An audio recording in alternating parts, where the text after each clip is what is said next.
Hello, welcome to the Beyond the Questions podcast, because every great conversation starts with a question. We're having real conversations about life with life coaches, and we are anticipating another great episode. So get ready and let's get started. Hey, everybody. We just want to welcome you back to Beyond the Questions. And I just want to be really honest before we dive into this episode. If you think at any point that the three of us have life together, you should have been here 2 minutes ago. It has been one comedy of errors after the other. We may never get Erica to stop laughing in this episode, so we'll see how it goes. But we're glad you're tuning in. I haven't been here for a while, so it's great to be back. I feel like I have missed this team. I've missed this opportunity. And for those of you who have forgotten who I am, my name is Jason. I own Jason Roten Coaching, where I help leaders lead from the inside out, looking at values and beliefs that drive their behavior. I'm going to give, before we dive into today's topic, I just want to give the other hosts a chance to introduce themselves as well. So, Erica, can you breathe? Can you talk? I'm trying over here. It was quite humorous before we started. We know that. But humor is good. Laughter is great. Yeah, absolutely. So yes, I'm Erica. I help women who are going through life challenges, trauma, or relationship struggles, and I create the space to be there and walk alongside them with that. Awesome. That's awesome. Thanks for being here. It's good to see you again. Where's the snake? Yes, you too. He's in his enclosure, safe away, growing rapidly like everybody else in this house. We can, the puppy, you guys want to guess his weighing in weight yesterday? 105. 98. 119.2. Wow. Okay. All right. Well, maybe the puppy would be distracting, but I'm just saying the snake hasn't made an appearance in a while. All right, TQ, tell us a little bit about who you are and what you do. I am TQ of TQ Coaching Solutions. I do not have any pets at the time, and I love to help people find their dream. I believe that everybody has something to offer into this world, and often fear and self-doubt is something that gets in the way. And I want to help overcome that so you can become an action taker and move towards those goals and dreams that you have. So that's what I do. Anyway, love to spend time with you if you ever want to get through those dreams. Awesome. Well, thanks, guys. And TQ, I hear if you need to borrow a pet, Erica's got a few for you, so you should be good to go. So, all right. So it's all by choice that we don't have pets right now. Maybe just my choice, but it is all by choice. Oh, it's a lot of responsibility. You're the sole voice in the household. He's a great leader. We're just a busy people. I don't mind it. We've had dogs before, and I love that. But we're just busy. And so just don't see that being plausible right now. Yeah, maybe one day. It's good to know your limitations. Well, in the spirit of laughter and continuing the conversation that we've been having, I just want to ask this question to start our show today. What is a completely ridiculous thing that you started doing only because somebody else talked you into doing it with? You got it, Erica? Yeah, this is pretty funny. So when I was in high school, it was pretty cool. I got to go to high school with both of my sisters. So my older sister, and they liked me, I'm the middle. I don't have to explain anything else. They're the best. But she didn't want to go by herself. And so I was just recovering from strep throat, and I was pretty was still sick, but not contagious. And she's like, please come with me. I don't know. She probably bribed me with something. And I told her yes. So I went to the dance. Normally I've got good energy and it's super fun. Not this time. And now still, however many, I don't know, we're talking decades later, we still joke about how I danced that night. And if I could stand up, I could do a squat, but it was just this is all I did the whole entire time at the dance. But then it's so funny because years later, do you remember that time that you just danced like this? It's just your emo grunge phase. It's all right. Everybody's got a phase. You go through it. Right? Yeah, it's like a sad Charlie Brown character dance. Yes. Uh-huh. You're like sad Linus. That's what we just said. That's awesome. That's awesome. But I wouldn't have gone if she didn't ask me. I would have, been resting at home. You did it for your sis. I did it for my sister. This is a new first. I don't think we've ever had dance moves on the podcast before. We broke new ground today. Erica is leading the way at first. I mean, I Man, think majority of the first that we've had here has been because of Erica, But there for you go. sure. There you go. I'll let her take that because two things I promised to never do in public: dance or sing. So we're good to go on either one. boy, this is like a challenge. Wow. Who did you There, promise? Yeah, I'm like, there, we might have to remedy And that. why? dancing might happen, but there's going to have to be some adult beverages consumed before that happens, and that doesn't seem to fit with the podcast vibe. So I'm just saying. I don't know. You might be able to work it in. TQ, All I right. think you're up. We're off to a Yes. great start today. Ridiculous things that I've done because others were, I don't know if they talked me into it, but this is probably more of a peer pressure thing, or not even peer pressure. They were just doing it and I kind of wanted to be involved. And so um, I ended up, this is elementary school. And I went to work. My dad was working at a rental car place, and they had these staplers. And for some reason, there were a few people in elementary school the week before got their fingers stapled. And I'm like, I don't know why they'd want to do that, but now I'm curious. And so I sat there messing with it. And my dad is talking with a client right there. I'm behind the counter and he's talking with the client. The client's facing us. And I staple my finger. Of course, it hurt.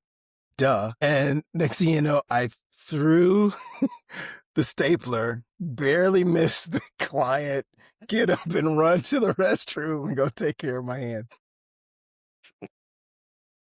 So you asked for completely ridiculous. That was completely ridiculous. And I just wanted to see why everybody else was doing it. I still don't know why they were doing it, but I did not do it again. I learned my lesson. I have no piercings either, by the way, in case you're wondering. It did me Maybe in. because of that. That's what I'm saying. I'm like, yep, no thank you. Wow. I don't. I feel like that's like the start of a reel or an episode. We could talk about the things that we used to do because we didn't have phones and we had to be creative that weren't smart ideas. That'll be the episode we record for our older audience, and all the Gen Zs never listen to us again. But thank you for a wonderful idea. Oh my gosh. All right, Some Jason, people- you're up, Bo. Wait, I mean, I don't really know. No, there you go, TQ trauma. Yes. Knock it off. I'm over it. I've had counseling. I'm good. I, For those who are listening and not watching, Erica held up a stapler. So there you go. yeah, there you go. So I don't really know what to do at this point. So Erica has danced, knowing it would be painful, intentionally stapled his finger just so he could see what it felt like. So Everybody was doing it. everybody was doing it. All right. So I used to be a youth pastor, and I feel like youth pastors talk about peer pressure all the time, but they are the most susceptible to peer pressure of anybody I've ever met. Like, you get a bunch of kids are like, I bet you won't do it. Bet you won't do it. Youth pastors will do it. Or if another group of youth pastors get together, you want to see the dumbest stuff ever? Go to a youth pastor conference. Those guys just sign up to do dumb things because somebody said, bet you won't, right? Like, I'm sorry if there are youth pastors listening. I am so thankful Yeah. you're here, and we'll Jason be here to help speaking the coach you. truth. So it's VBS season, right? And my children's ministry director is like, we need to create a skit, but kids will only think it's funny if it has bodily humor in it, right? Like, we've got to like fall down or fall over or something. I'm like, okay, great. So we're supposed to be these river rafting guides. So we have this inflatable like raft, like you could go down the river in. So we're sitting in it, and we have our fake oar.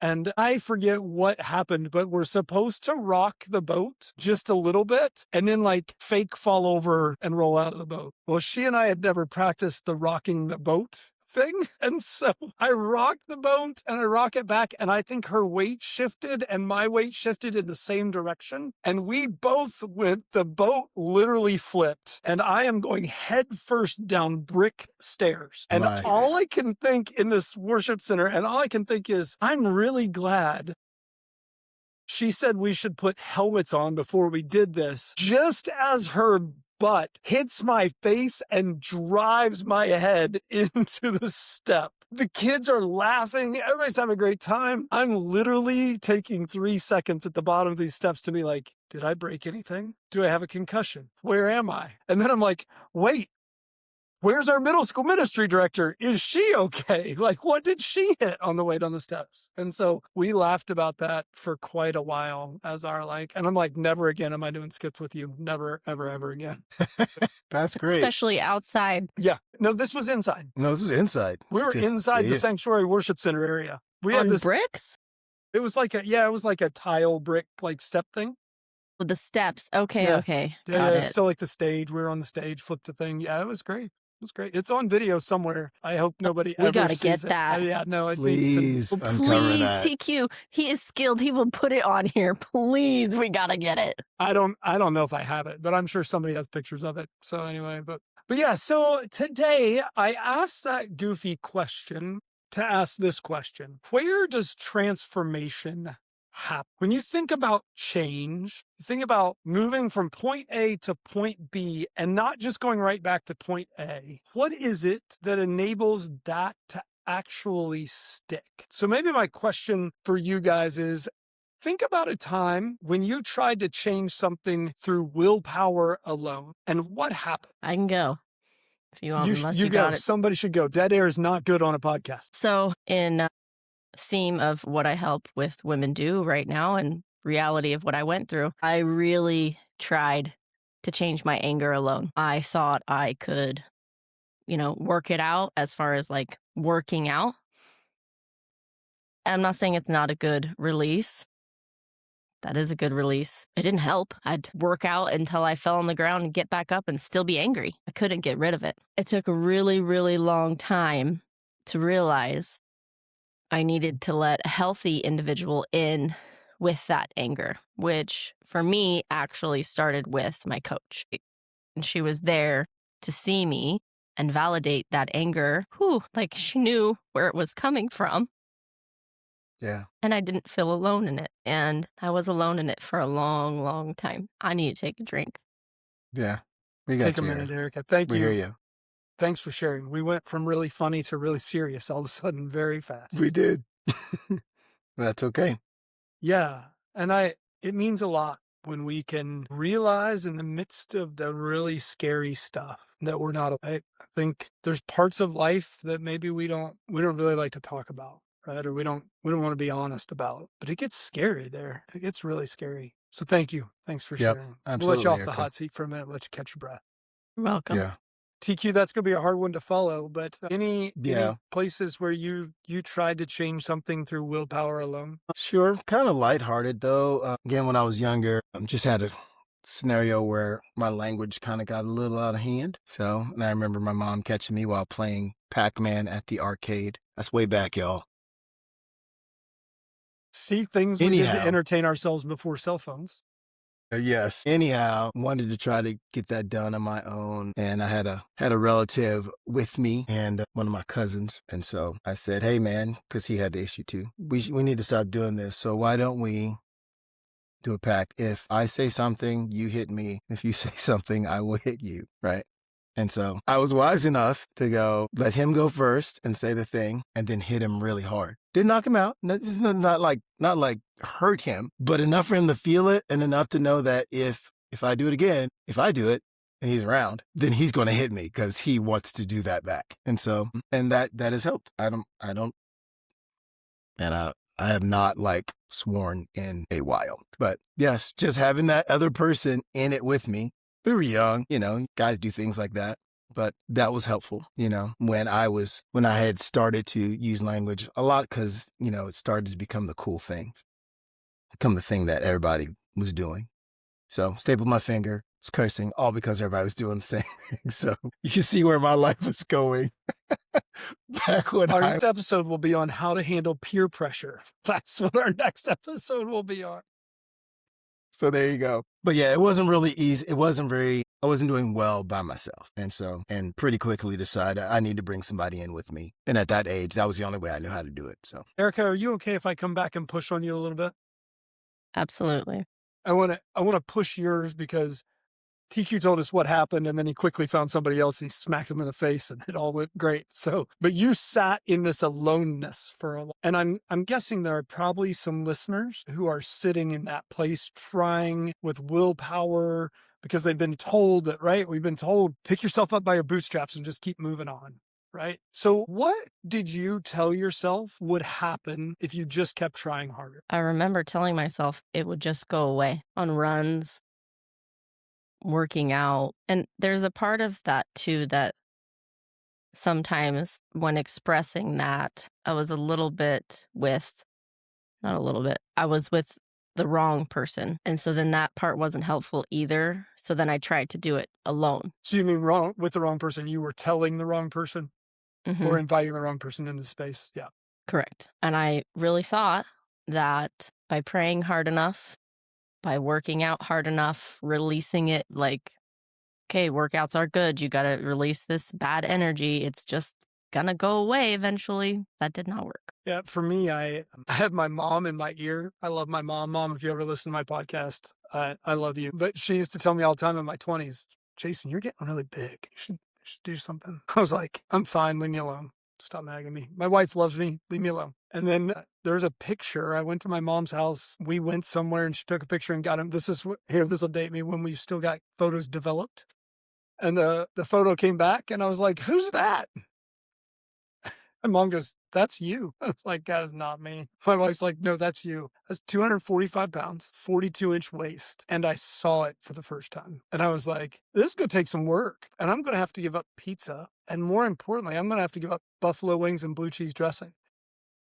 And I don't know how I feel about that. And there's no way I'm doing it on my own. So I went and joined all of the ladies at Weight Watchers. And I can tell you, they hated me. I loved them. They hated me. So especially the week I walked in and dropped 13 pounds in a week, they really hated me. But it was that constant, like, I'm going to get on a scale. I'm going to go to a class. I'm going to hear other people talk about their journey in the process that really began to shift things. And it sounds like for both of you too, there was someone else who came in, had a perspective that was able to help you see or correct behavior, maybe in healthy ways like coaching or unhealthy ways like I'll punch you in the face.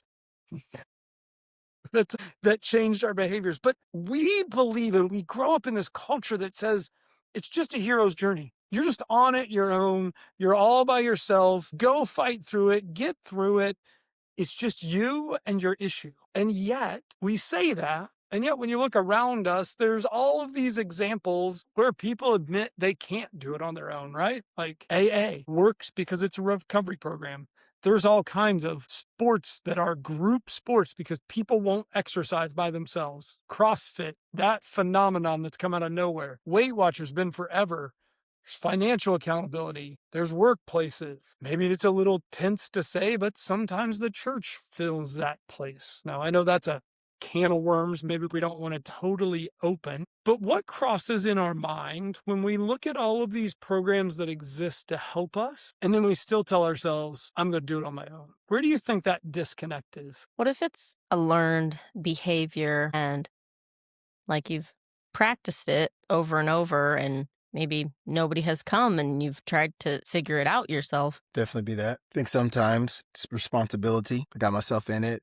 I need to get myself out, whatever the thing is. Sometimes it's depending on what you're dealing with. I don't want to bring anybody else in there to see this, to see me struggle through this, and maybe even the fear of what if I bring them in and I still don't make it, then what? Now I would just look like an idiot or whatever, you know what I'm saying? So there's some vulnerability in there that you've got to be willing to dive into, or like Erica said, you bring the wrong person in and that doesn't help, and whatever other emotions get piled up on top of that,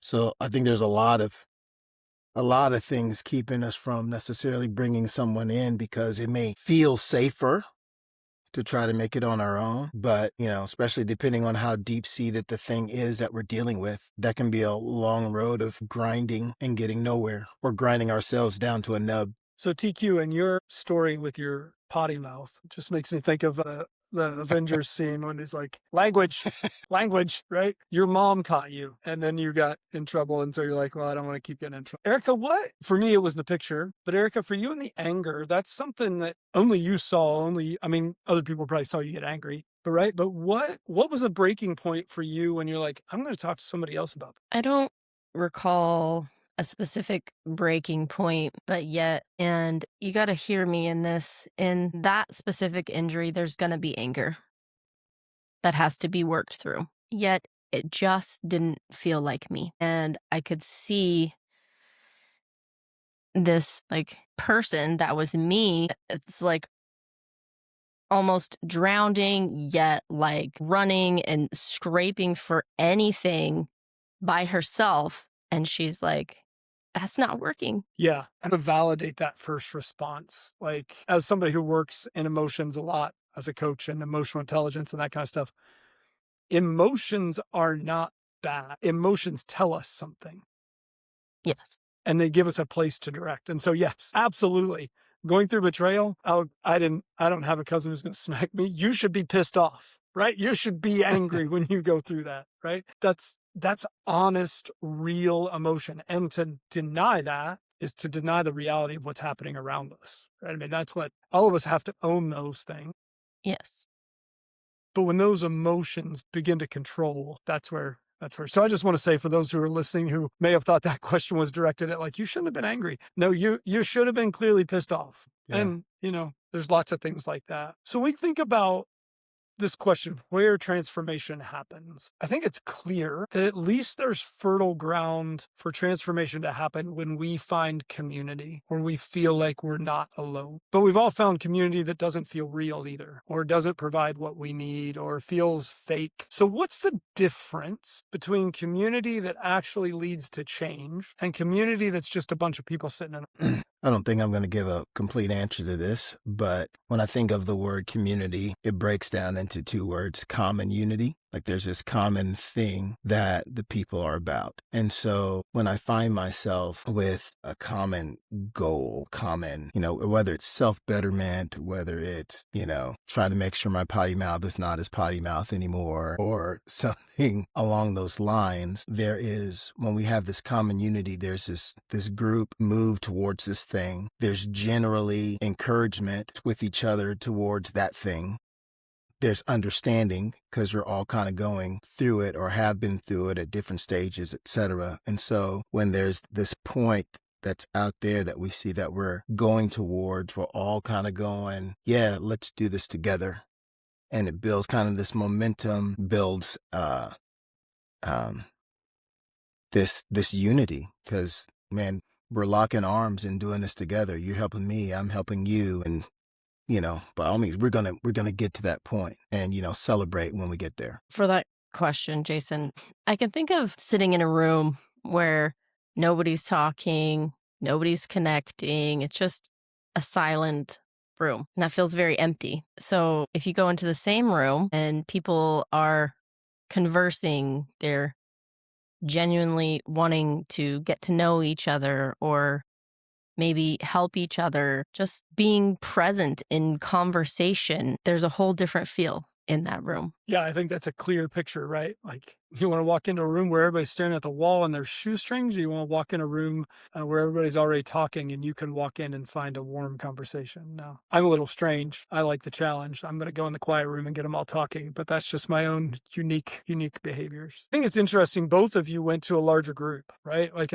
some kind of, when I think about common goal or common unity, I think about people, a larger group coming together. I think for me, part of it is it doesn't necessarily matter size, but it matters if I walk in the room and I feel like I'm valued. If I feel like I'm seen, whether that's with one person, and you can walk into a room with one person and not feel seen, right? Like I don't want to put words in your mouth, Erica, but I think about your bad first person you shared with who was not the right person, right? That it's not there. But I wonder what it feels like then to realize that each and every one of us need that space and have the opportunity to create that. We have an opportunity, every person we meet, to create a space that feels like something could happen here. Somebody saw me here. Somebody cared about me here. Somebody invested in me here.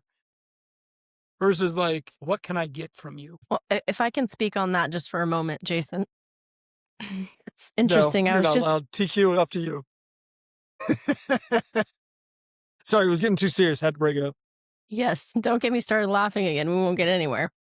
But I was actually having a similar conversation this morning with a friend. about how I like to, like, even if I'm just, when I go out into the world, right? Grocery store, I don't know, wherever I'm going, just compliment people. And it's not like if I see a woman and her hair is beautiful, I'll just like, your hair is so beautiful. And that's it. Just give that compliment and walk on. It feels good to give a compliment, and it also feels great to receive a compliment. And in that, even if it's like 12 seconds of a conversation, we both feel that genuineness of a person, of giving and receiving. What do you think about my hair? I'm just curious.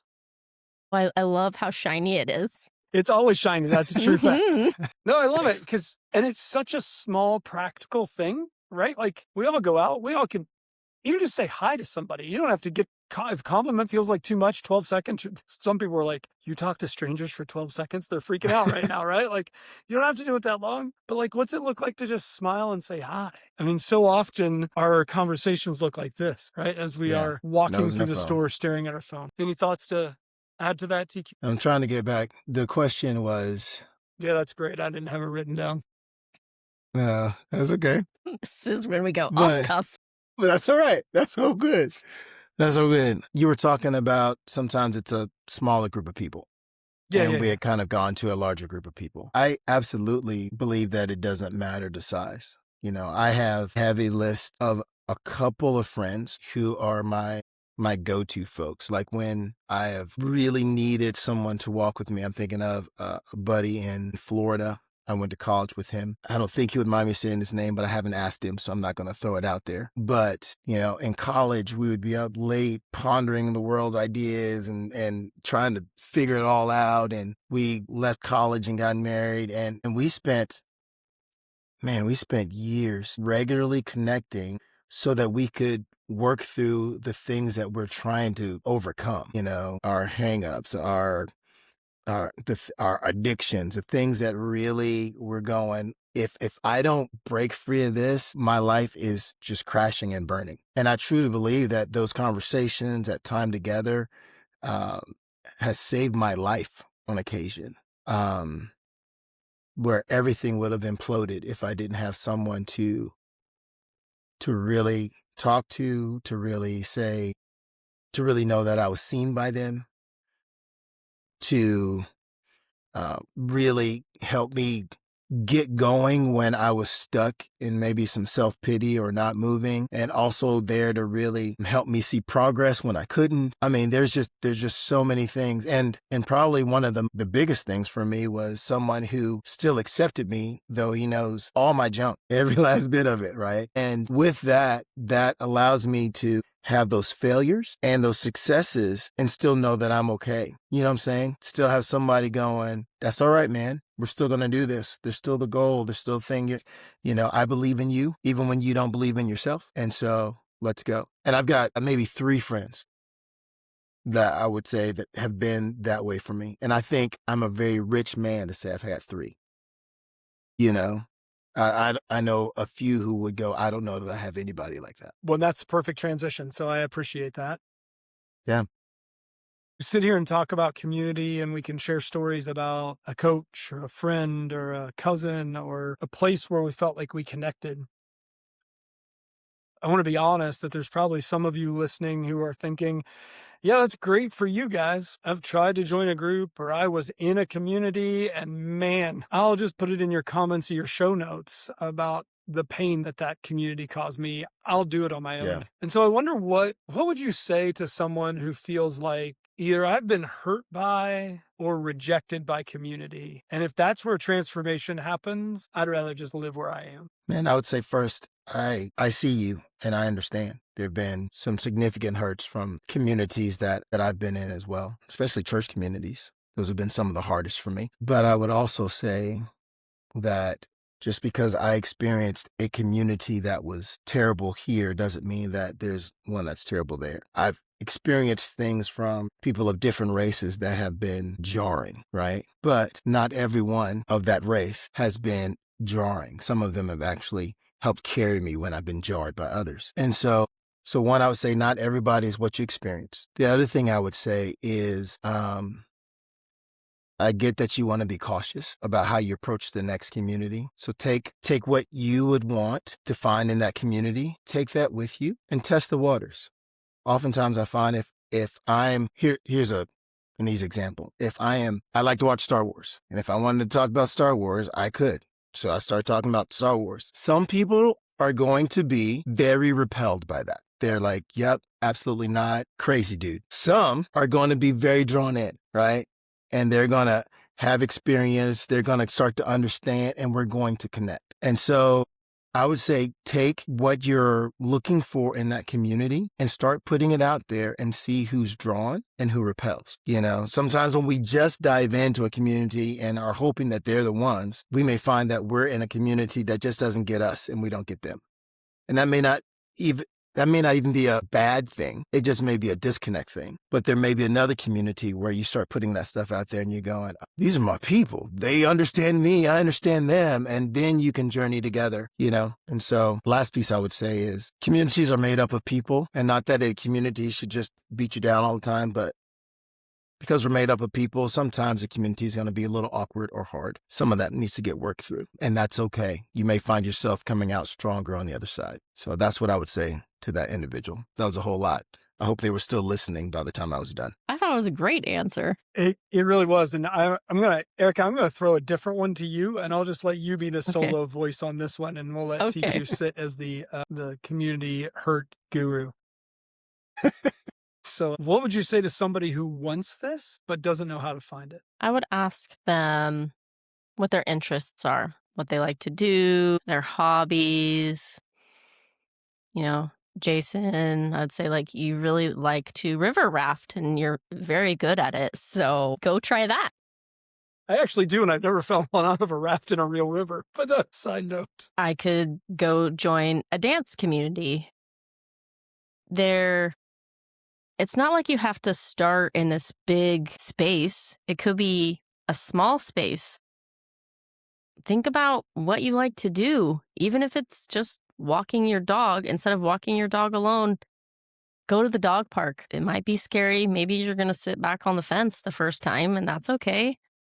But then, swallow your breath and say hi to somebody. I want to thank each of you, both of you, for diving in on this topic today. Transformation's a big thing. When we think about wanting to get from point A to point B, it's not an easy journey. I don't care what point A is or what point B is. If it's weight loss or fitness or financial debt or anger or potty mouth, whatever it is, getting from point A to point B, I don't really think it happens alone. And so I want to leave our audience with this question unanswered today, just to think about, just to maybe noodle on and maybe find a friend to talk to about it. Where have you already experienced community helping you change or transform in life? And where might you need to let somebody in that you've been keeping out so you can experience the growth you've been desiring? So we'll let it set a little unfinished today, a little out there for you just to think about. You can find our bios in the show description. And we want to thank each of you for tuning in. And if you found something useful in today's episode,